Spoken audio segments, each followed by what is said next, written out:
photos. Kung kayo. Oo, kung wala na eh, kainan na. Alam ko, gutom na kayo eh. May dumating ng mga camera naman. Okay, oo.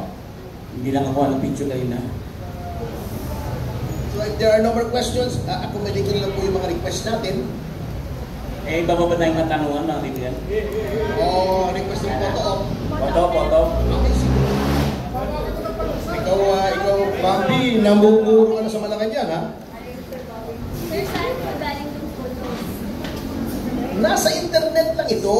Actually, hindi galing sa akin ito. Kanya lang, pina-authenticate ko yung kung ito nga kung sino si Rainier Chu, baka sabihin fake news tayo, gagalit ng GMA7. Kontra fake news nga. So, pinagkaingatan ko, aside from Miss Leong, nakilala si Rainier Chu, may iba pa na, huwag na natin inform kasi wala naman sila sa public eye na ito nga si Rainier Chu. Ngayon, patignan nyo na lang kung Photoshop to hindi. Ha? Unlike yung unang pinalabas ko na na-authenticate ni Miss Cassie, ito ay siyempre, wala siya rito, under the rules of evidence, you cannot authenticate a picture na wala ka ron. Pero sinabi niya, eto nga yung mukha ni Rainier Chu. Tingnan nyo, baka sinalpak ko lang yung pagmumukha ni Rainier Chu dyan.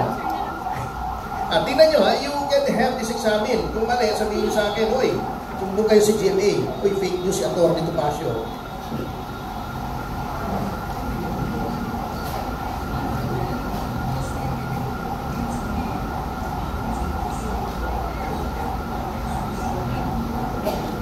Dumaan na anghel.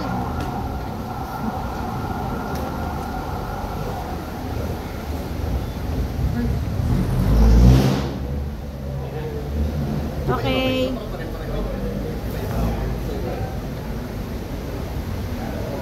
Hindi ko na yung mga alis ko po kasi ako